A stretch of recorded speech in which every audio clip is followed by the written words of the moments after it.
wanted to hear what you had to say.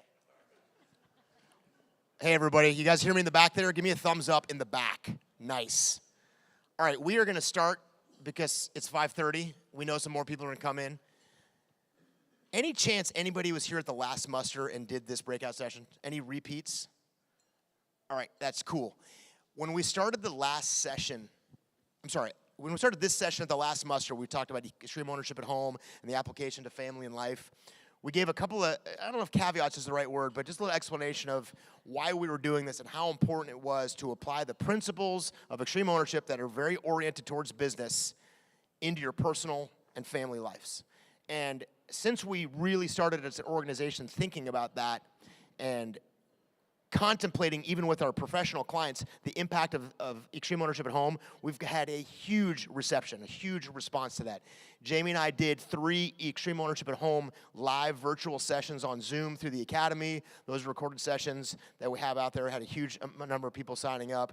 And then when we did this last time, we had several hundred people crammed into a very small room asking a bunch of questions about the concepts of how they apply at home. If anybody was at the last muster, Jocko made an announcement that caused all sorts of anxiety, but the announcement Jocko made at the last muster is that Jamie and I are writing a book called Extreme Ownership at Home, which will be out hopefully next year, so we know how important this stuff is. I thought it was really interesting when Jamie started this last time. She told a story about being in a dentist or an orthodontist office, watching a parent get really frustrated about the color of braces that their child was going to have. And the whole point of that story was how invested we get sometimes with our kids that it becomes really, really hard to do what we just talked about, which was detaching. Ever since he told that story, I've seen a whole bunch of versions of that, of parents with their kids unable to do smart things because they care so much they can't help but get emotional about that. And what do we know about when we make emotional decisions? They're usually bad. Yep, they don't go well. That's usually the case. On the other side of that, it's probably hard for us to remember what it's like to be a teenager or be a kid in general and see the world through their perspective. We talked a lot about detachment. I am fortunate enough to be involved in my kids' carpool. So as a parent, we have like 4 families. We all rotate through, drop off, pick up kids going to high school. And something I've learned about kids is that during carpool, anybody do a carpool for their kids? During carpool, the kids forget the adults are there.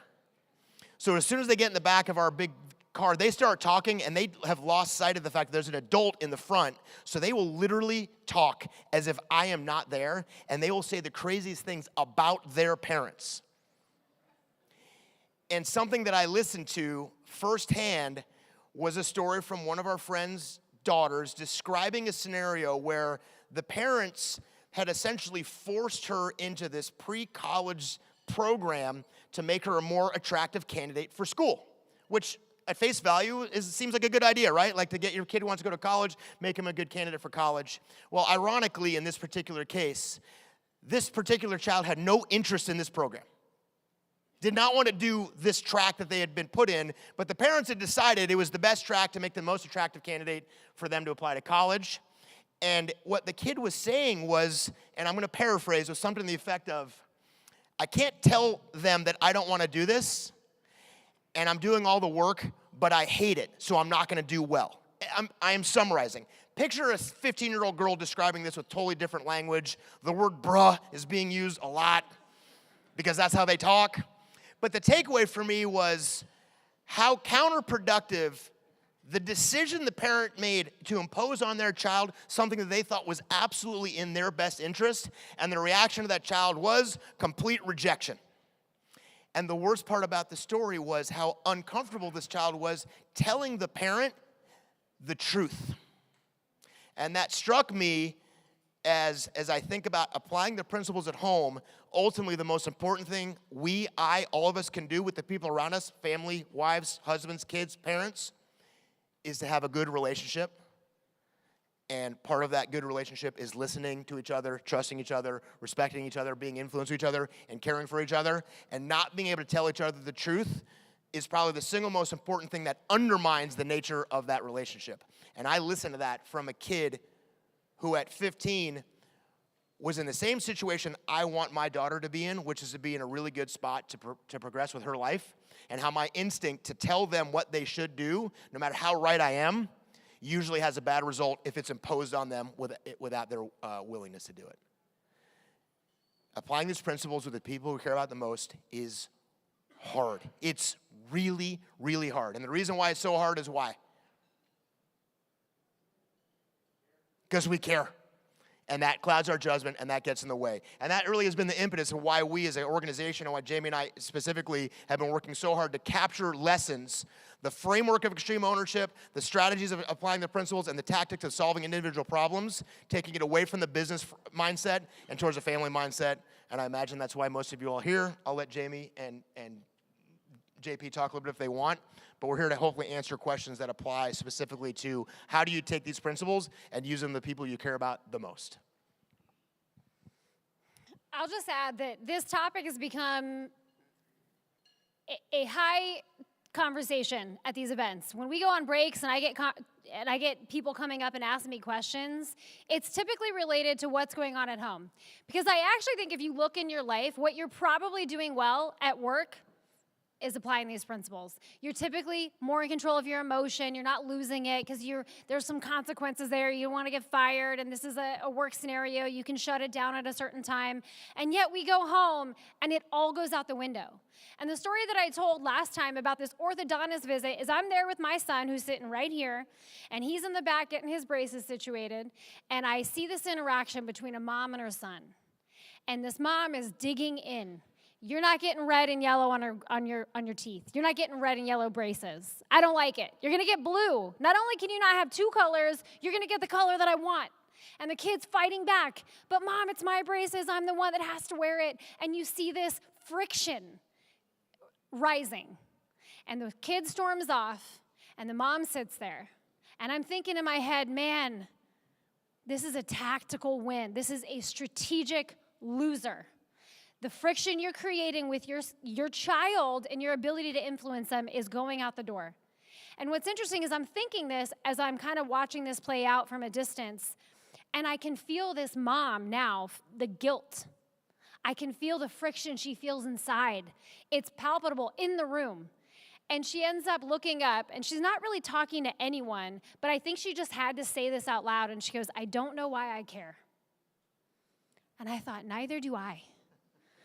And of course, I'm not going to respond, and I just kind of gave her a sympathetic smile because I know what it's like to be in those moments when we just feel that ego and that emotion creep up, especially with our kids. And the way that Jocko described it a couple years ago always resonates with me, and I think about it when I get irritated with my three. All three of my kids are sitting right here. When I get irritated with these kids, he said, the reason why it's so hard at home is because our emotions and our ego, which we can mostly control out in the world, we lose it when we go home. Because when we look at these little kids and they do dumb stuff, they're a direct reflection of us.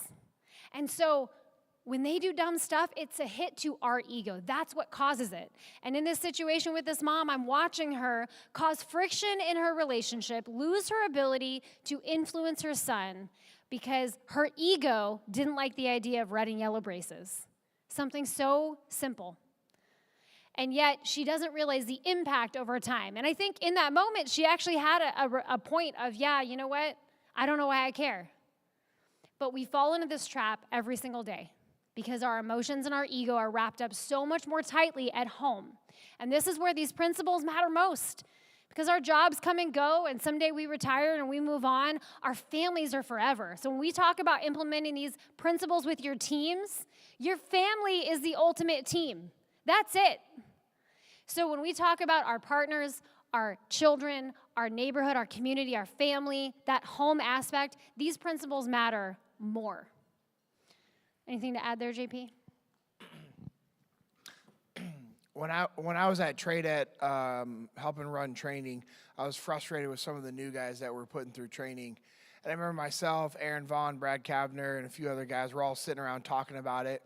And one of our senior chiefs was just sitting there listening, and this guy had a lot of combat experience. I mean, this guy's combat experience was unreal, way more than all of us combined at that time. And we all had a pretty decent amount. And this guy was just sitting there, and he said, "Hey, JP, you weren't always a rock star that you think you are right now. You need to have a little patience and empathy for these new guys." And he goes, "And if these new guys aren't up to speed, it's our fault. We're the instructors. So we've got to either change how we're teaching or find different ways to be able to communicate to them and get them where they need to be." And, you know, we talk about that at the FTXs Dave and I have done with, you know, a lot of different clients where we'll show people how to do something and then we'll let them do it, and they're just like, it's like a soup sandwich. And we always ask them, like, "Hey, why weren't you able to do what we just did? We just showed, Dave and I just talked about it. We taught it to you. We showed it to you." And the response that everybody says is like, "Well, we don't have the experience you have." And we remind them, "You're right, you don't. So remember that when you're working with somebody new in your organization and you're frustrated because they're not able to perform." And I try to remind that with my kids when I'm at home and I'm frustrated with my 18-year-old son. And then I really think about it. I'm like, big picture, this kid's never been in trouble. Like, I get frustrated with Aiden about things, and then, you know, my wife or Dave or, you know, Jamie or other friends, I'll be talking with them, and they remind me, like, "Hey, Aiden's literally never been in trouble. Is this something that's really that big of a deal?" And I have to remember, like, is it worth it? But then also I have to understand, like, hey, I was an 18-year-old boy one time. I made those mistakes. And my 12-year-old daughters, they're 12 years old. They're going to make some mistakes. Or, you know, when they're frustrated, it's because they want more information. And I try to remember that, like, my senior chief just sitting there, listening to us, just being calm and saying, "Hey, you weren't always the rock star that you think you are right now." And it's just a good reminder for us to have empathy at home with our kids because we're the ones raising them. And then, you know, going off that trend of Aiden and our kids never really being in, like, big trouble. I think you were talking about that, Dave, one time, like, with your daughter. You're like, "What am I really frustrated about? Like, the things she's doing is nothing compared to other kids." Right? You said that you were talking about that one time? Yeah. And I think of that with my wife. You know, I get frustrated with my wife, and then I'm like, what am I really frustrated about? I mean, that woman is incredible. Anybody that's ever met my wife, like, she just has this amazing heart, and she's a giver, and she's a lover, and she takes care of people, and she's very thoughtful. And, like, I don't have anything to worry about when I'm on the road. Like, she takes care of everything, and she's an amazing mother. And it's like, okay, when I get frustrated with her about stuff, like, why? Are these things I should even, like, is this something really worth, like, even discussing or talking about? When I realize it's my ego that's driving those feelings. So just something to think about. You weren't always the rock star that you think you are right now. Have a little more patience, a little more empathy, and you're the ones raising them. So if you're frustrated, be frustrated with yourself. So the way this is going to work is we want this to be an open discussion. So you guys have questions, you have challenges that you're facing at home, and we want to help connect the principles of extreme ownership to helping you solve those problems. So there's a mic right here. We are streaming this so people can, in the other session, can watch it later and participate. So if your spouse isn't here and you want to ask a question about your spouse, maybe have a friend go do it so you don't get in trouble when you get home. But if you have a question, please come up and ask it on the mic. And while someone figures out who's going to come up and do it, we got someone coming up right now. To caveat on what JP just said, we just finished a battlefield review up at the Gettysburg, and every time I go to one of these events that we host, I have these notes, and there's always one takeaway. And this last time we went, Jocko said it several times, and I wrote it down multiple times in my notebook over the course of the 2 days. Few things really matter. Few things really matter. And yet we spend so much of our time hung up on these little things that do not matter. So I'll share that as just something that recently happened. Come on up. What you got? Yeah, thank you. Don't have any kids, but I recently got engaged 6 days ago. So just some general advice going forward, starting a family, things like that. I would love to hear it. General advice, getting married. Too late. First of all, I'll offer two things. Don't listen to anybody's advice. Don't listen to anybody's advice. The best thing you can do is, as you try to build a life with your partner, your spouse, your future wife, is to think for yourselves what you want your life to be. And I promise you, it's going to be in some way, shape, or form different from what everybody else wants. So when I say don't listen to people's advice, I'm not saying ignore what other people have to say, but ultimately the most important thing you can do is have an authentically important relationship that aligns with what the two of you want.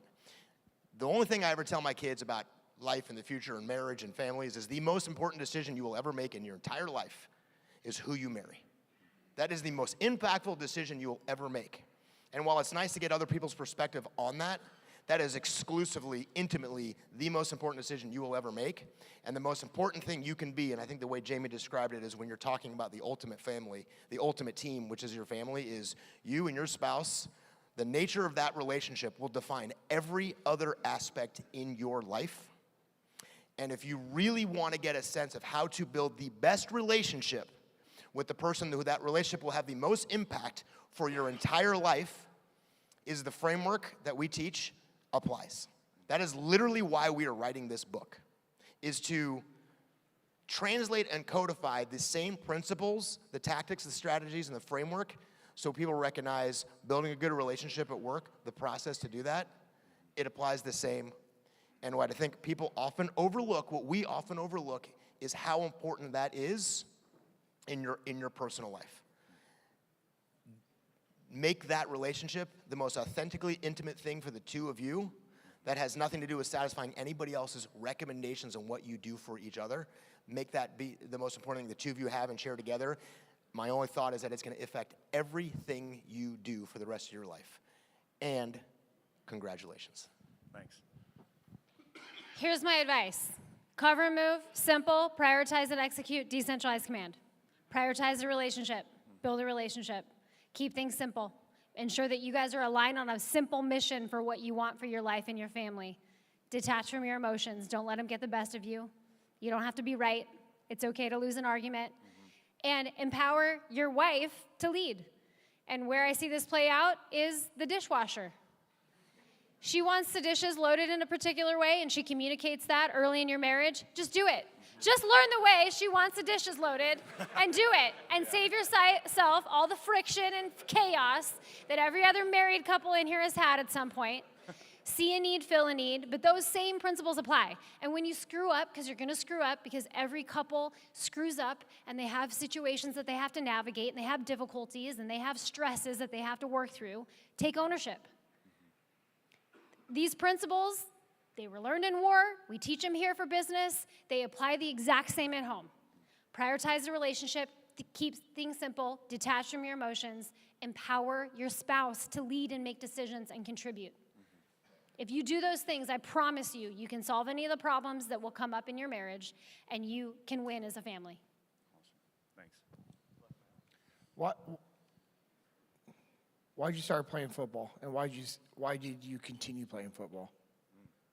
Yeah, that's a great question. My why, I mean, obviously, physically, I was capable, and I was getting opportunities to go get college paid for.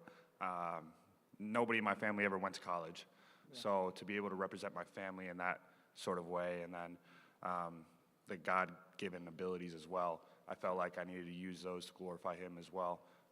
So yeah, I'd say that's my why. Bring it down to if you were a teenager and younger, why did you play football? Because it was fun. There you go. Yeah. Marriage is a lot of fun. Have fun. Don't, have fun. Make it fun. That should be your goal. And when you make it fun and you do exactly what they just said, you're going to have an amazing marriage, and it's an honor to have that. Awesome. Good luck. Yeah, thanks, guys.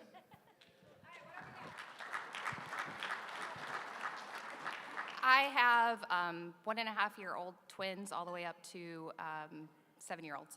And so my husband and I have a little bit of different parenting styles, and occasionally aren't always on the same page. We want to get on the same page, but what do you recommend when you continue to have contradicting parenting styles, and one is more lax than the other one is more strict? There's a chapter in Leadership Strategies and Tactics. It's titled Don't Care. And I love that chapter because I think we get hung up on how we feel about things. And you get hung up on the way that you want to parent because of your ego, because that's where it exists. And so we have to find alignment, we have to find compromise, we have to find the balance between these things, but ultimately, don't care. There's so much that I shouldn't be causing friction with my spouse over how we're gonna parent, because that's not what's in the best interest of our kids. What's in the best interest of our kids is that we're aligned. Doesn't mean we're always on the same page, doesn't mean the way that my husband might discipline a child versus me isn't different. That exists for sure, but we're a team. And if I think of this as we're a team, and not just me and my spouse, but me and my spouse and our kids, we're a team, this is one unit, we can figure out solutions. And that means sometimes I'm gonna have to let go. I'm gonna have to let go. I'm gonna have to let my husband lead in the way that he needs to lead. I'm gonna have to allow him to influence me a little bit. He's spontaneous. My husband is a go, go, go. Every weekend is crazy, and I'm a little bit more of a planner. So sometimes I have to let go. I have to be like, all right, I'm on your schedule. And other times, I have to communicate like, hey, listen, we gotta pause for a minute and get aligned because I'm getting stressed about these things. So we have to communicate, and the same principles apply in those situations. But overall, there's a lot of things that we care about in our marriage, especially when you have kids involved, that really doesn't matter. Few things actually matter. Don't care. And I think that's what causes the friction, is when we get really dug in on a way of thinking without allowing our spouse to be a contributor to how we manage our family. And that's part of leadership, is allowing other people to influence you. And the more that you allow him to influence you and change some of your viewpoints of how you want to do it, the more opportunity you'll have to influence him, and you guys can be a team and work together. Thank you. Appreciate that. Yeah, I wasn't sure which direction Jamie was going to go initially, because I think the way our minds are wired now is taking the whole point behind why we're all here is taking the things that we understand objectively for business, these principles that we teach, and what that connection is. And I think Jamie described that extremely well. If you're like any other person, the way you describe to the world around you what's going on is a much nicer way of describing what's really happening. You're like, every now and then my wife and I there's a little friction. That might mean that you guys are going at it sometimes. And, JP, like, this would be fun. Like, this doesn't seem fun at all. But those moments when Jamie talked about the concept of don't care, a really good tool, a tool that we teach, a technique, which is to not care in the sense of, not that you don't care, but like, I'm good with that. I don't care if we do it your way. That's okay with me. Is she used the word alignment. The whole point behind the concept of alignment is when if you and I are the parenting situation, and you got it your way and I got my way, what I can lead myself to believe is that you're doing it wrong, and what you're doing is going to cause damage. So I can't let you be. We got to have some rules around here. A kid's going to be crazy, and you can draw the conclusion that what they're doing is going to undermine the outcome that you want. And the tool to see if you actually should or should not care, or to come to the conclusion that you don't have to, is we call it climbing the ladder of alignment. And one thing you can almost guarantee, that if you can detach in your moment of highest frustration, which means it's probably not a tiny little disagreement, it might be more frustrating than that, is if you take a step back and you climb that ladder of alignment and you ask yourself, what does my husband want in this situation? What do you think the answer is going to be? Kids to be happy. They're happy. The kids are happy. I want to raise happy, healthy kids. kids. And you're going to go, he wants the exact same thing as me. And so one of the great things, especially about a marriage, is in most cases, and that's not true for everybody, we understand that, we are actually aligned. And the friction that comes from that, the frustration, the anxiety, the tension, is often created in our own mind when we conclude, because we're not talking about it, as, he wants our kids to run wild and have no control and completely fail in life because that's not how the world works. That is not what he wants. And so it's much easier to maintain that detachment. It's much easier to acclimate to what he might be doing, and vice versa, is when you go, actually, you know what? We want the same thing. And so what you're going to have to find yourself is build the habit is the minute you see that you feel like you're going in different directions with your style and your technique, remind yourself and each other, you know what? We actually want the same thing. And if he sees you being more open and receptive to his maybe slightly looser style, the natural byproduct of the relationship will be he might be receptive at the times you step in and tighten things down, which is every bit as appropriate. The concern you have to have is when you have now convinced yourself and you go to bed at night thinking, this guy's in a totally different page than me. He wants different things than me. We're going in different, and all of a sudden you create this friction that really isn't there, because in the end, it's almost guaranteed, no matter what's going on, you do want the same things. And that's the confidence you have to have in the strength of the relationship that, what is this guy doing? Oh, I see what he's doing. He really wants the same thing that I want, and that will make that process for you easier. Easier said than done. And it's just the two people, the person you love the most and the person you created. That's a hard thing to do, but that's the thing you want to ask yourself. Build the habit of, what do they want? They want the same thing as me. That makes this a solvable problem. Thank you. Appreciate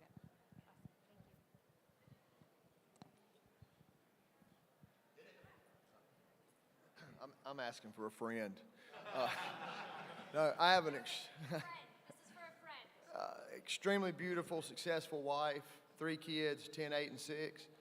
And in recent time, I will get texts or calls from my wife how she cannot stand to be around my 10-year-old because she's so disrespectful and they can't get along. And then when I'll come through the door, a 10-year-old will come in there and say, Mom's been all over me. I can't, and I'll go, shh, she's going to hear you. And you're going to get us both in trouble. And I've been put in the middle of trying to navigate this. And I have no answers whatsoever. Knock yourselves out. Yes. Let's call him John. Hey, why don't you get out of my house? All right? Because I think what you're describing is Okay. exactly Well, what's going on. Well, you're in good company. Welcome to the club. Tell your friend not to worry about it. He's in a really normal situation.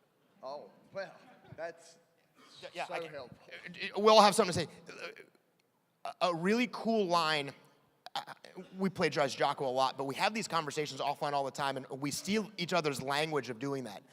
One of the things Jocko would tell you is that he has spent a lot of, the words he's used a lot, and I've got 2 teenage daughters, I got a younger son. What you're describing is, I guarantee you, half the people in this room are like, are you looking inside my home on my Zoom video camera right now? Because you're describing whatever people are going through is, he has spent a lot of time saying is, what your mom is trying to say is this. And then, hey, what our daughter is trying to say is this. And you have this little responsibility of almost being a mediator between that.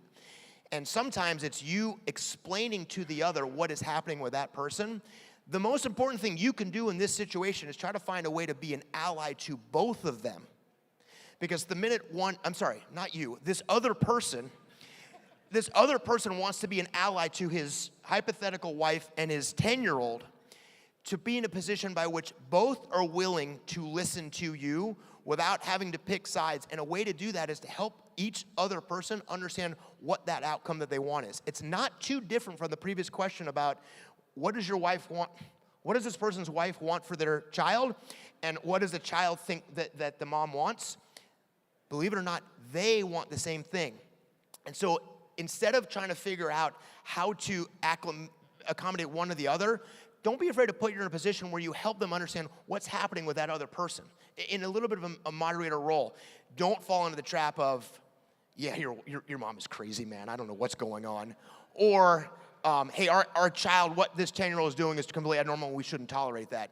You might, because you're a little bit detached from it, be in a place to say, yeah, I hear you, babe. I know what's going on. I get frustrated too. I think what she's trying to tell us is this, and that can help her think about how better to interact, and then vice versa. So a lot of time is spent just trying to help the other person see what's going on and give them that tool of detachment.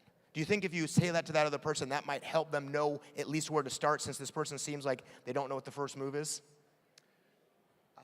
I wish we'd have had this talk 2 weeks ago. Tell this guy you're welcome. Yeah, I mean,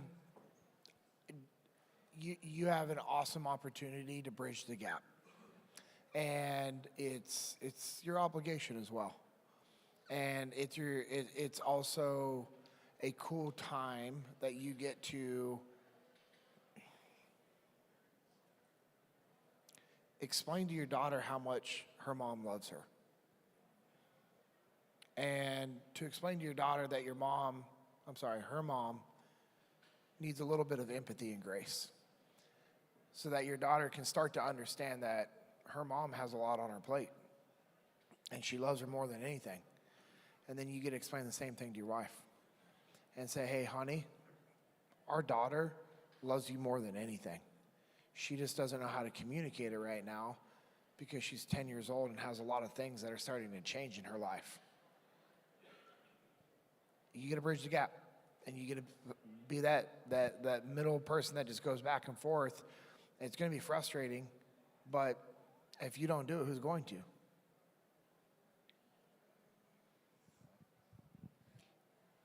Our kids rebel. It's part of growing up. And Jocko described it once, and I can see it play out in my upbringing because my dad was the calm, collected, Jamie, I'm not going to argue with you. He wouldn't argue with me. So what did I do? I went to my mom, and I argued with my mom because she would argue with me. That's what I wanted. I was 16, and I want to argue. You know, that's just what we need. And Jocko described it once. He said, you know, kids start to push away, and they start to rebel because they know that they're going to have to leave your home. And there's an instinct that we have as kids that we know we're going to someday be out there on our own. So we have to push away a little bit. It's like an instinct that we have. And I recognize that in myself. I can see it sometimes in my kids. And what you get to be is what JP just mentioned, that buffer. You get to reflect and diminish. You get to, yeah, I know she's been, acting up lately, but hey, this is what I think she's trying to say to you. And you get to be the buffer to your wife. And then to your daughter, yeah, mom can be a little crazy sometimes, but hey. And then you get to explain to her from your perspective in that calm manner. Because my dad was like that, I listened to my dad. He was able to influence me. He was able to help me navigate sometimes those frustrations that I would feel. And my mom, because she got, that was our relationship, and we're best friends. So, relationships come and go for sure, especially with children. It's a little bit of a roller coaster, and you have to just work through it. But because my dad was calm, I went to him for advice, and he could help mitigate and be the buffer when I'm slamming a door and my mom's coming in, this is my house, don't you slam that door, and then she'd slam it, and then I'd open the door like, oh, you get to, and all of a sudden, that friction was like what I wanted. It's not really what I wanted, but I was young, and that's just what happens. So I think you can be the buffer. You maintain absolute control of your emotions so that you have the opportunity to actually influence both parties to see a better outcome, to see a better way. You have that capability in your unique position of getting both sides of the story. So use it and lead up and down the chain of command to help them understand how to navigate this difficult situation, knowing that it's a roller coaster, and they come back around. And my 15-year-old sitting right there, and I can tell you 2 years ago when he was in 7th grade, he was a little annoying and hard to be around all the time. And now I love spending time with him. Things come full circle. That's how kids work. That's what happens as they grow older. Thank you. Your friends in good company, yeah. All right, come on up. Hi. So I'm having trouble balancing the work-life situation. My wife gives me the card to say, focus on work, it's important, and I'm having trouble with just knowing how to really make that balance work. I'm in a critical point in my career right now where I just started a new job, and I'm on that steep learning curve where I'm really having to pour myself into it a lot, work extra hours, and kind of build that reputation and keep advancing. She gives me the card to go do that, but then I feel like I'm slacking at home, and I'm just kind of having trouble with that lately.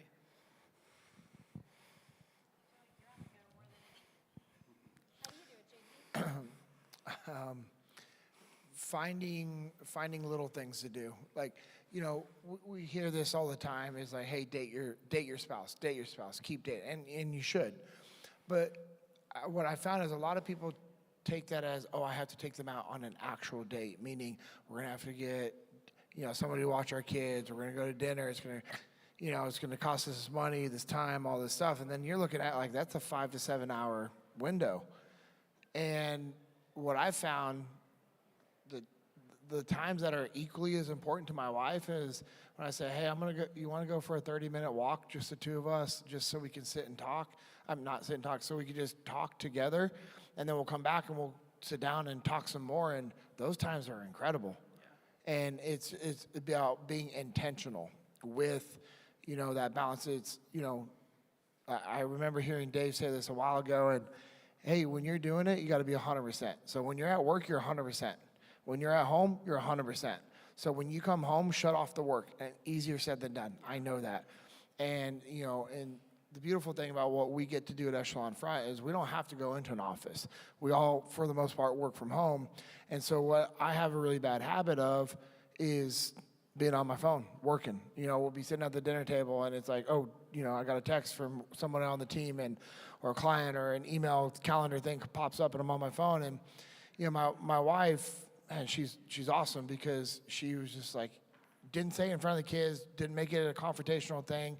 She said, hey, if you could be a little more mindful about not being on your phone as much when we're trying to have family time, I would appreciate that. And I'm like, you dummy. Not her, me. And so I realized, like, if I really feel like it's something I have to go handle, I go to my office. Even if I'm going to do it from my phone, I go to my office, sit in my chair, do whatever I have to do, and then I go back out. So that way, okay, cool. Now it's work mode. I'm in work mode 100%. Boom. Then I'm done. I'm back with my family. Again, easier said than done. But I'm having to condition myself to be very intentional with that. It's just finding the time to be very intentional.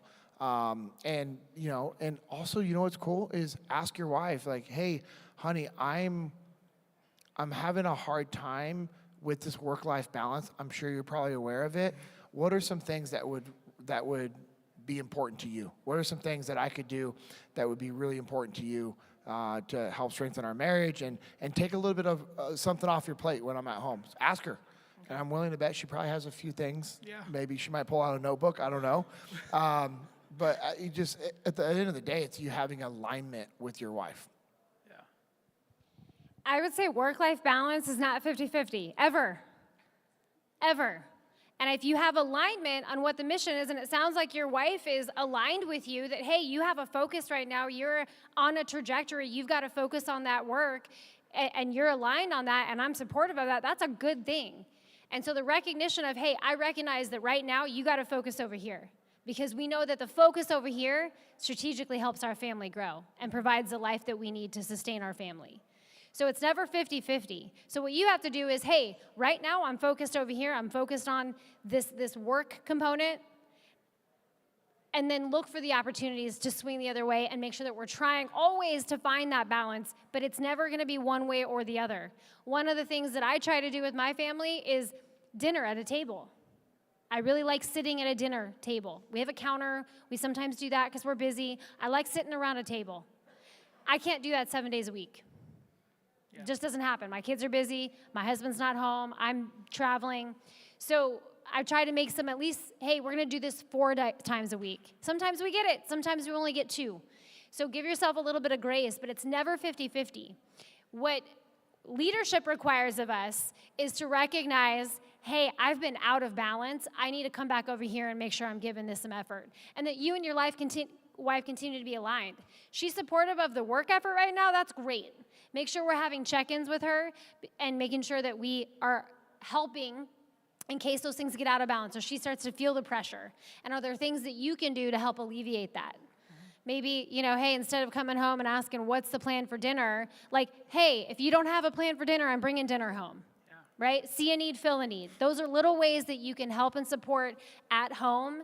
And it gives a ton of credit, just doing something without having to ask. Don't give me a list, like let me just step in and help.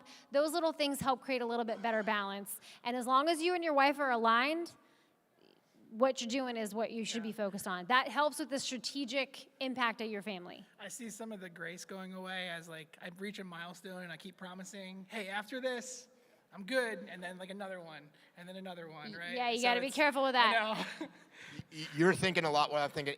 Connect it back. Those tactics I think are really good. Strategically, there's a leadership component to this that something might really help. How old are your kids? Oh, we don't have kids. Oh, it's just the two of you. We have 2 dogs, Yeah, and that I'm counts. seeing that they're not being trained well, and that's part of me not being present, so that's the thing. Yeah, and I think you were onto something that was definitely on my mind that I think is also good for anybody that's got kids in the room, because this is a problem that persists anywhere, is just like Jamie talked about in your mind, balance is not equal. Balance is, 50-50 is not what creates balance. In fact, you might be just normally in life about 75% work and 25% home just from a basic math problem. But with or without kids or any situation, one of the things you can do when you contemplate what we talk about, the thread of why. The thread of why. That thread of why throughout an organization, whether it's your family unit, whether it's your work unit, is how everybody understands how what they do contributes to the larger goal. You want people involved in that as much as possible. So as you just alluded to, that might be what you need to do to create the balance, which isn't be home more, do the dishes more. That might not actually be what she needs. In this particular case, her understanding why you're doing what you're doing is every bit as important to her as it is for you. So if you have this promotion or this new roles and responsibilities at work, that conversation sit down between you and her is, hey, honey, about the next 4 months, I know it's a real surge at work. It is an obligation I have to learn all these new roles and responsibilities, all these things. I'm gonna be really heavy at work. And the way the timing works is when I get off probation or get fully promoted into this role, my team takes over, what naturally happens is in the fall, I'm gonna free up. Let's you and I talk now, this is you and her, talk now about what you want to be able to do with that time as it becomes a little bit better for me. And then you have that obligation to deliver on that, which is what makes the balance equitable, not necessarily equal. All too often, we make these presumptions of, hey, I'm working my butt off over here. You know, what do you think I'm trying to do? Stay away from you? I'm trying to put food on the table and pay for the rent. And that friction is also, just like the previous question is, that friction gets created in our mind that we think that other person doesn't appreciate us. And in the exact same scenario is happening in her mind, which is, I can't believe he'd rather spend time with his buddies at work than with me. And you're thinking, that is nowhere near the truth. That thread of why can be the both of you talking together. And if you've got kids, explain to your kids, hey, dad's got a surge right now. A lot of time's gonna be spent away at work, and here's the reasons why. But we all agreed as a family over New Year's last year that we were gonna do a summer Disney trip. And so I'm gonna work from January to June. It's gonna be really busy. And I've already got time off from June 15th to June 30th. And they are now part of that. They're part of that. And so when you come home in that limited time you have, that is understood, not because you're imposing it on them, but because they are a contributor to the goals that we all have as a family that you are a member of. You might be doing 95% of the heavy lift to bring in money, or 100%, or whatever it might be. Include them as often as you can into what it is you're doing and why. Why are you working? Why are you taking promotions? Why are you growing in a professional way? I would assume that it has some benefit to them. And if you make the assumption without including them in that, resentment will build. Yeah. Don't let that build. And the way that resentment doesn't build is that they are part of that conversation. And you might come to the conclusion that at some point you might not be aligned because that means too much time away at a critical time in your life that you're not willing to do that. That's how you build the equity, not the equality in the time, the equity in the time that if it's only 1 hour a day, and like JP says, you get 100% of me for that hour, and I'm gonna work really hard, that payback has to be something she's invested in too, and then you have to deliver on that. I like it. Thank you. Appreciate it. Have fun. So my original question was for Jamie. My wife attended San Diego last year, just recently, and she came home and it was different. It was, so that's why I wanted to see what was going on here. Talk a little closer in the mic. Yeah. It was different, you said? Yeah, she came home, it was a different person. So I was like, almost like voodoo. I was like, okay, the extreme ownership, she really enjoyed your course. But then with today's session, my question today is for JP. As you went through that framework being eroded and reestablishing your marriage, what, from your wife's perspective, was that, did she receive that, like, with trust and influence and honesty, like, did that stop, slowly start on one of those, or are you working on those? Is she reciprocating that as you're going through that process, or does that make sense the way I'm asking that restoration process? Yeah, I have really, really bad hearing, and I just want to make sure I heard what you said. You were asking what eroded, or what did I do to get the marriage back? When the framework's eroded, like when those things are lost, like respect and trust, and so reestablishing them back, from your wife's perspective, how long did that process? Was it small steps, one at a time, or are you working? Yes. All five? Or? Very, very, very small steps, because she wanted to see if it was real. Because a lot of people, unfortunately, they'll, it's like, I don't know if anybody can relate to this. You have an argument with somebody, and you're like, this is stupid, I'm over it. Like, hey, I'm sorry. And you just expect the other person to feel the same way you expect. And they don't. And you're like, wait, I thought we were good. I'm good. You should be good right now. And so what was happening is I had to show my wife, talk is cheap. I actually had to show my wife that I was focused on us actually being friends. We weren't married. We were divorced. I read Extreme Ownership, and I was like, man, I got to fix this relationship. There is zero benefit for me to have friction with the mother of my children. Zero. Like, it does nothing good for my life at all. And so I was really just trying to focus on just being friends with her. I would just text her and be like, hey, how are you doing? What do you want? Nothing, just checking in, seeing how you and the kids are doing. Tell the girls I love them. Tell Aiden I'll pick them up, right? And I was still picking up Aiden from school and bringing him to school and doing what I could with them based off of, their schedule, his schedule with his dad, and my schedule. It was, a very dynamic time. And, I was having to be very intentional to show her. And it was over time when she when she realized, oh, this is real. There is something different. And it would be little things like, we had misalignment on schedules because I didn't communicate properly and I didn't follow up, or whatever mistake I had made at that time. Instead of me getting mad or frustrated with her, I was apologizing. Like, hey, I'm sorry, that's 100% my fault. And she's like, okay. And then I would explain why, we'd work through it, and it wasn't perfect, man. I would still make mistakes, I'd still get frustrated, we'd still have arguments once in a while, but I was also apologizing, and it was a slow progress of her realizing, oh, he's different, things are different, and, and then even when we got back and we got married, and, it's still something that, it's a never-ending process, and I have friction in other relationships of my life that I've caused that I'm recognizing, like, oh, I need to fix these things, right? These are things that are always going to happen. You have to be able to recognize, okay, hey, here's a problem. Here's what I need to do to fix it. And it's on you. And I realize it's on me to fix. I realized it was on me to fix that relationship. And then when God gave us that second chance, I was like, that was on me. But she also made the commitment, and we were working together as a team. And, that's the biggest thing that you have to remind yourself is you and your wife are a team. You guys both want the same thing. You just have to find that alignment. Be patient. I will add to JP's point, all of this comes down to ownership. It's just extreme ownership, and it seems so simple. It is so freaking hard.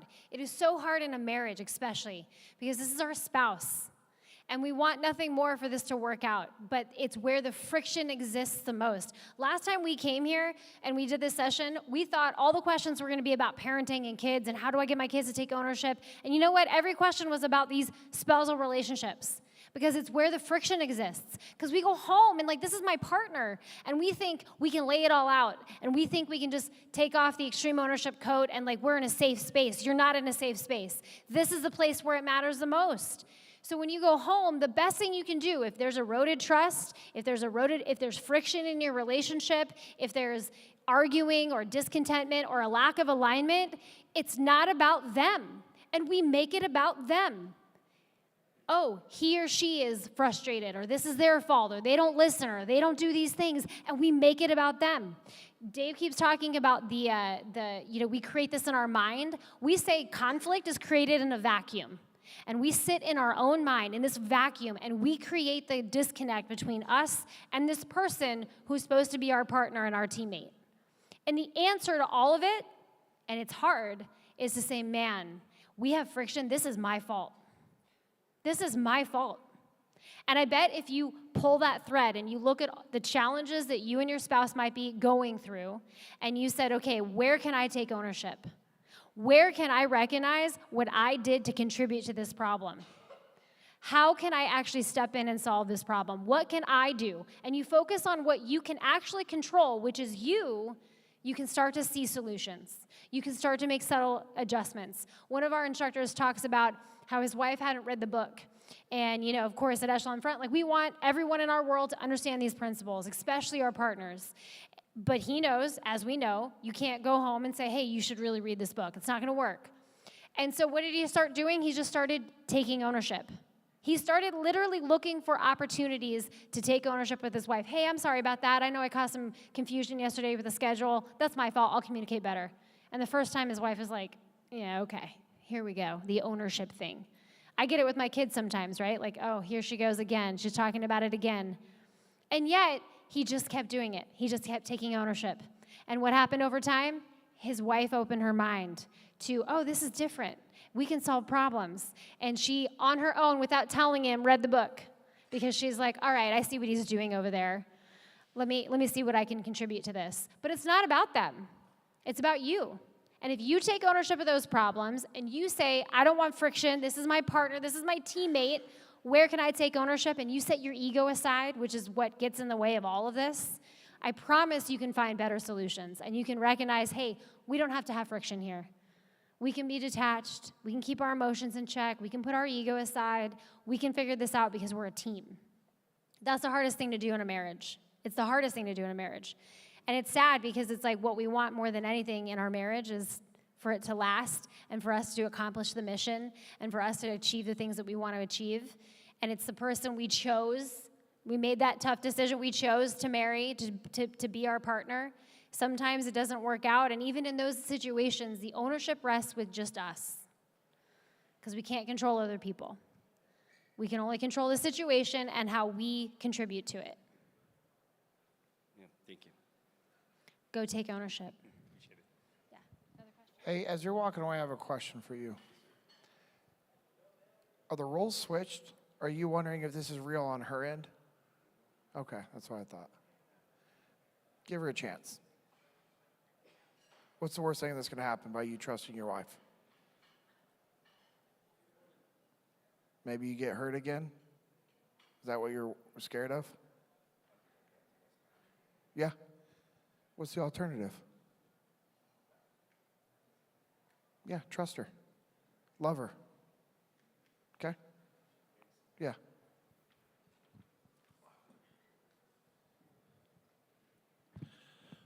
Effort, attitude, and toughness. So that means you see EAT on my back. You don't have to ask me when I'm eating lunch tomorrow. I was like, what? You know, I want to thank the veterans and all the armed forces members. Thank you for making our freedom possible. Thank you very much. My question is that snooping or spying, social media, snooping or spying. Do you open your child's Facebook account? Do you open your child's phone? How do you not abandon the trust from them? Do you talk to them first? How old's your kids? He's asking snooping or spying, right? We had social media, Facebook, we got phones, and what's the thread here? How old? How old what? How old are your kids? Your kid, you just asked me that? Yeah. See how old I am? No, I was a prepubescent geologist as a profession. Okay. So that means I taught middle school for 31 and a half years. Got it. So this isn't, you're just asking the general question. Yeah, you know, because at conferences, you know, I'm retired now, but everybody wants to know, what do I do about my child's, my social network? You know, Yep. I don't want to lose his trust or her trust. I want to do it the right way. Because once you open that Facebook, once you open that tablet, once you open that phone, you know, it becomes a trust issue. Sure. And then you have to, it's so hard to build back that trust with your son or daughter, and even your husband or wife. So, do you answer that? Dave and I have had this conversation a couple times.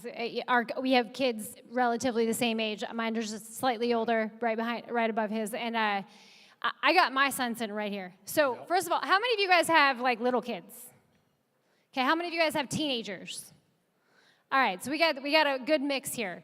So, to the point that you just made, and I heard this said once, when you give your kids access to social media, you're not just giving them access to the world, you're giving the world access to them. So if you have little kids and they're not old enough, I'm going to give you my advice that I have found to be helpful. Nico, where are you at? Come here real quick. This is my 15-year-old. And he has a Bark phone. So it's a company and a program that allows me to see what goes on his phone. And I can control it. And I can manage whether or not he doesn't have social media. And I get to see little texts if there's things that might be appropriate. So what I get a lot of the times is I get a warning or a flag that says bullying. And I open it up, and it gives me just a snippet. So I'm not snooping. I'm not prying. I don't have to give me your phone, let me look at it. I never have to do that. I'll get a little snippet, and usually it's like, little brother, you suck. Big brother, you suck, right? Like, not a big deal, but it gives me enough context that I can have a conversation.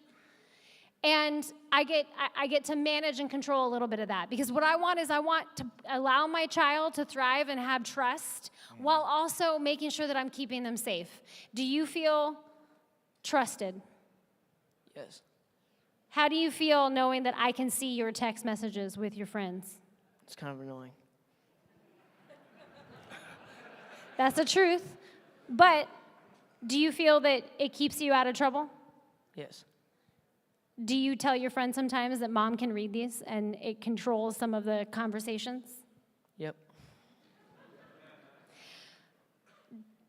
Do you understand why I do that? Why do I do that? Why do we have control in that way? To protect me. Protect you. Yeah. So my 15-year-old, if you have little kids, look into Bark. It is the best thing ever. It's an app on all their stuff. You can control it. He has a Bark phone. It's amazing. He can call and text his friends. We joke because he doesn't have apps on his phone, but he can tell the weather. So we ask him every day, hey, what's the weather today, right? There's control. And as he builds trust, he gets more access. As we build trust, he's going to get more access. And as he's gotten older, you've gotten more access, more control, right? Yes. So that's one option. The other thing that I would say is if you want to build trust with your kids, you have to give them trust. You have to trust them. And part of that is giving them a little bit of freedom, but making sure you put some parameters in place that's going to protect them. I'm not going to send my kid off to drive a car and give him no parameters in which he can operate, and he's going to drive off the freeway into the center median in life. I don't want that. So as a parent, I have to create some parameters for them. But within that parameters, I want them to be able to brush up against the guardrails of failure. I want to be able to let them brush up, and there's conversations periodically. I have to be like, hey, man, right? And all of a sudden, we get to have a conversation, and I'm detached, and I can talk through it with him, and we can create a level of trust where he comes and talks to me about things that he gets and things that he has and conversations that he's a part of, and we get to navigate that together. That's not snooping or prying. That's parenting. That's leading. So put parameters in place. Let our kids brush up against those guardrails of failure. Yep, how about the males? What's that? How about the males? Do you have a comment on that? Yeah, I mean, Because you've got to have two different perspectives there. Yeah, of course. I mean, the question you're asking is one of the biggest challenges parents face right now is when do you give your kid the phone? Is anybody out here not struggling with this? One person, congratulations. I don't have kids. Yeah. So the way I approached that was another same approach to any decision I ever try to make that affects the people around me, which as much as humanly possible, I let them be the one making those decisions. As much as possible. That doesn't mean you give free rein to your kids to do whatever they want, but what I want to avoid in all leadership cases, family, spouse, kids, professional, work, I want to avoid imposing on them. Because the minute I impose some rule or restriction on somebody, what am I saying to them? I'm telling you I don't trust you. And if you have a teenage daughter that you say I don't trust you, what will you get in return? I hate you. You'll get the same thing. That's the reciprocal nature of leadership. That's why we talk about the components of the relationship: trust, respect, listening, influence, and care. If I want you to care about me, I have to care about you. And if I show you that I don't care about you, I'm going to get the same thing in return. So if I think about how I approach this with my daughter's phones, or my daughters, the two girls that one's got one, one's gonna get one, is the same way I approach every decision, is what can I give them? What control, what power, what trust can I give them? What I did it when I had my oldest daughter was at a place where she wanted to get a phone, I wanted there to be some parameters in there. I didn't want to cut her loose free rein to the outside world. And so I had two choices. Either I, and this is my wife and I, establish those parameters and tell her what they are, or I took a different approach was, hey, you're going to get a phone.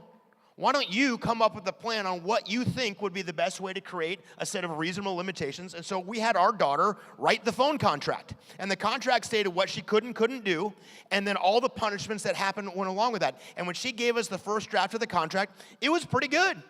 It was how often during the day she's going to get it. What can she have? What is available to her? And if she violates these rules, what will the punishment be? A very simple rule was like she can't have her phone in a room past 8 o'clock at night. This is a couple years ago. And like she can't spend the night, she can't be in her phone to be in her room. And the rule was if she spent the night with her phone in a room, the next day she'd lose it for 24 hours. Do you think that ever happened? Yeah, it totally happened. Yeah, of course it happened. She's 14, or she was 14 at the time. And guess what happened the next morning? I just did it, and she's like, ugh, and gave me the phone. I didn't argue. It wasn't my idea. It was her idea. Now, I'm not saying she's super happy about it, but the compliance was so much better. One of the rules that was inside there was, guess what we get to do periodically? And when we set that rule up, it was her idea. I asked her, like, hey, why do you think your mom and dad want to go through that? And she told us the same thing. It's like, you're trying to keep me safe, kind of protect. All this is her idea. So we made a couple of minor adjustments, a couple of nudges. We agreed, and it ended up being her plan. That's a good rule for anything you're doing with anybody in any decision, is empowering them as much as possible to be the one making those decisions. Because if they violate the nature of those parameters, you're just following through with their idea, which means even the punishment is easier to administer. What most parents do is I want to be careful with this, we overestimate the impact of the disaster. This is not me saying that you should give your kids phones and social media. Do what you feel is best. There are real consequences. Just like there's real consequences. Anybody ever teach their kid how to drive a car? Put your hands up. You ever taught your kid how to drive a car? Are there real consequences when you turn those keys over? Yes, that's the world we live in. But most of those consequences are not mitigated through your control over them. Most of those consequences are mitigated by their trust of you. Meaning if they think you trust them and they trust you in return, what don't they want to do? They don't want to disappoint you and let you down. But if they feel like you don't trust them, guess what they're going to do? Because they're human beings, even though you're their kids. What are they going to do? They're going to rebel, they're going to go behind your back, and they're going to stop telling you the truth about certain things, which is the recipe for disaster, not whether you give them a phone. That's your business, that's your decision. The logic that I apply to those big marquee decisions is you come up with a plan as much as possible.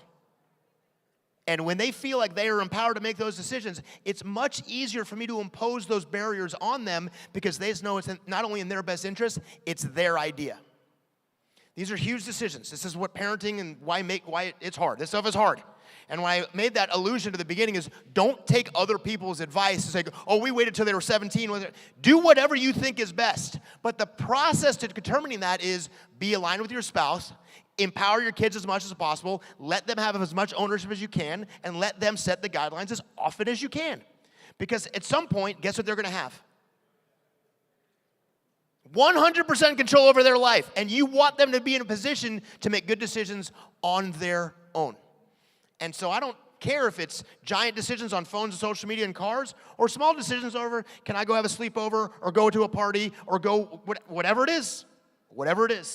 Empower them as much as possible. Let them be the one making those decisions as often as you can. Open up those guardrails. Eventually, you will have no choice anyway, and you want them to be set up to be successful. Yep, thank you. Sounds like extreme ownership and total application. Just like, go ahead. I was just going to say my 13-year-old, while Dave was talking, was like, yes, I need a phone. He liked your plan, Dave. What else we got?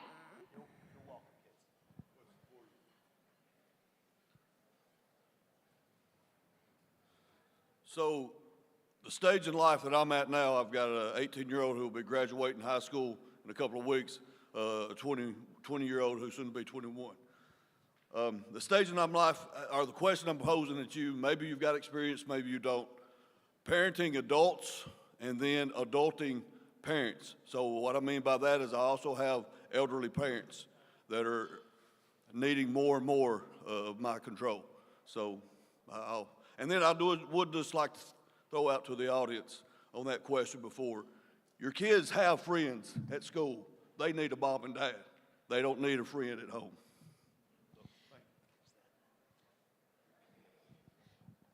My answer to your question about how do you parent adult, I don't have adult kids, but my answer is cover, move, simple, prioritize, and execute, decentralized command, extreme ownership. It just applies. I had a gentleman at an engagement. He came up during a break and he said, man, my daughter is 19. She took a break from school. She was in college and she needed a break. She came home and she's living at our house, and we just fight every day because she wants to sleep till 10:30 and she's not out there doing the things that she needs to do, and I'm trying to get her up and I'm trying to motivate her, and we're doing all these things. And I started asking some questions, and that first law of combat exists for a reason. Prioritize the relationship. I was like, what kind of influence are you going to have over a 19-year-old who is now an adult and gets to make the decisions she wants in her life? What kind of influence are you going to have if you have no relationship with her? None. And in fact, you're going to create friction to where you can't even help them in the times, and they're not going to come to you when they actually need help. So when I think about that question, not having adult children, but heading in that direction, my goal as a parent is to set my kids up for success so they can go off and live the lives on their own.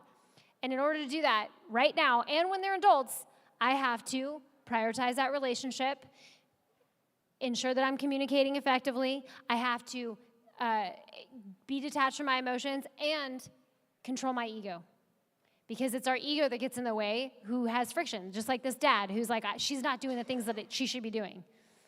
She's 19. You don't get to make that decision anymore, and you have no opportunity to influence her if you have friction every day and you're controlling the way that you're trying to control the way that she's living her life.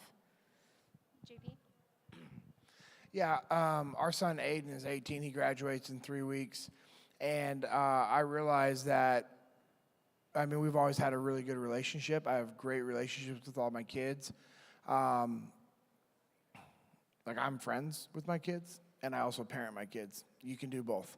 Because my daughters have come to me and told me things that they would, like most kids wouldn't tell their parents, because we have a really good relationship, but they also understand the boundaries of me being a parent and them being a kid. And so we've always been very clear and had alignment with that, because I know my daughters will become 18, 19, 20 and move out, and I have to have a relationship so I can continue to influence them. Aiden's 18, and he's a young man, and so how we parent him is, like Jamie said, we use the laws of combat, and it's been the same throughout. But understanding how we communicate and how we talk to him is different, because he is a different person. He is a young man. He's 18 years old. And, now the conversations are more of like coaching conversations, like, hey, what are you going to do when you graduate? Like, where do you want to get a job? What trade do you want to go into? Just, asking him questions and getting him engaged and continuing to teach him how to think, not what to think. Because when he does decide to move out, he's going to have to be able to think on his own. And that's been our whole intent from the beginning, is to teach our kids how to think, not what to think, while maintaining a relationship. And it's awesome. Last year, on her 17th birthday, I was driving him and all of his friends to go to the movies. And, I know I sent the picture to Dave because one of his friends is in a wheelchair. And so that's why I was driving all the kids, is because we're going to pick up cash, load him in the vehicle, put his wheelchair in the back of our SUV. And I'm, getting him out. I'm bringing him to the movie theater. And I was buying the tickets for them, and I said the number, and Aiden said, "You're not going to watch the movie with us?" I said, "But it's your 17th birthday, I'll come pick you up." He goes, "No, I want you to stay here with us." And I was like, okay, hold on to it as long as I can. And, and so I watched the movie, and it was awesome. And we had a great time, and afterwards we went out for burger and fries and drinks, and, it was a reminder of this time is fleeting.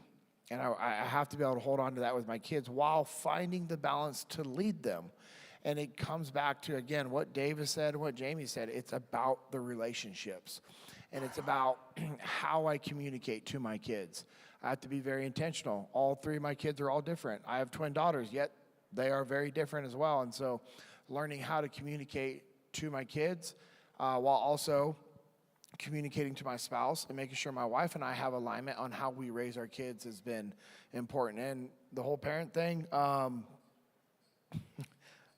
yeah, that's fun. Parenting your parents, again, it comes back to the relationship and understanding that I needed to do a better job communicating to my father that I do care about him, that I do love him, and I want, the absolute best for him, and understanding that he had been through a lot of hard things, and I needed to have more empathy for him and actually listen to him. Instead of me just giving him advice, actually, what my dad needed sometimes was me just to listen to him and be like, man, I'm really sorry you're going through that. What can I do to help you? And because I hadn't done that for a while, it created a lot of friction between me and my old man. And I recognized that I had to change how I communicated to my dad, and that's still a process right now.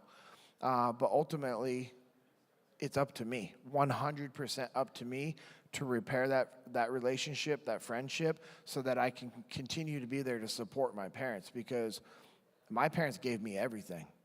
There's 0% chance I would have been able to become a Navy SEAL if it wasn't for the mindsets and just what my parents instilled into me and my brother and my sister. I owe them everything. And I have to remember that. The times I get frustrated with one little thing, why am I forgetting all the incredible, amazing things my parents did for me my whole life? I'm losing all of that, forgetting all of that over 1, 2, maybe 3 things that frustrate me or make me mad. It's my ego. So that's all I got on that. As we close out this session, I want to share just a final thought, and it kind of hits on that point. When we talk about these principles at home, the hardest thing that's going to keep you from implementing the laws of combat and taking ownership is your ego and your emotions. So what you have to do at home is learn how to detach from those two things. And you brought up a good question about parenting your parents, and I think this is a cool story. My mother-in-law, I had the pleasure of knowing her when I was a young kid, and so I got to be influenced by her. My kids got to be around her for many years and see the wonderful woman that she was. This woman was a formidable woman. 8 kids. She's got a Navy husband who deployed all the time and was gone. She ran a daycare. I mean, this woman was unstoppable. My mother-in-law has very severe dementia. And my sister, who's here, my sister-in-law, is her caretaker. She takes care of her. And what's so amazing is that when I go and visit Heather and I get to see her with my mother-in-law, the things that she does to manage that difficult scenario is what we teach. It's just what we teach, and she's brilliant at it. And there was a day my mother-in-law came home, and she said, I'm going to put all the groceries away. And my sister had to run out and pick up the kids, and she's like, all right, Mom. And she comes back, and she finds Reese's peanut butter wrappers all over the counter. And she goes, Mom, what happened to the Reese's peanut butter cups? And my mother-in-law says, I hid them. This is going to be fun. And you know what my sister-in-law did? She looked at her, detached, and she said, cool, let's go find them. And she said, you know what, Jamie? It was fun. She controlled her attitude. She controlled her perspective. And she said, you know what? We found a Reese's peanut butter in a shoe cup like 3 months later. And you have to take those moments that can be frustrating or hard or difficult, whether it's with your kids or your spouse or your parents, and you have to take ownership of how you control that. You have to take ownership of how you respond. We have to detach from our emotions in those moments, detach from our ego. And when we do that and we prioritize the relationship, we can solve any of the problems that we're facing. Up and down the chain of command, across the chain of command with our spouse. This is our team. This is our family. These principles matter most at home. Most at home. Because your work will come and go. Your family is forever. So don't go home and take off that coat of ownership. It doesn't work. At every step, take ownership. And if you have kids, give them a gift of ownership. Help them understand what it means to take ownership. Help them learn how to take ownership so that when they come across the challenges they will inevitably face as adults, they're prepared.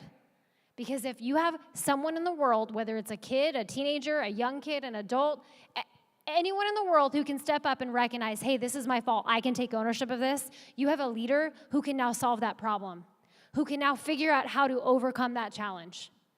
It's a game changer, and it matters most at home. Thank you guys for joining us. If you have other questions, come find us. We'll talk further. Thank you guys.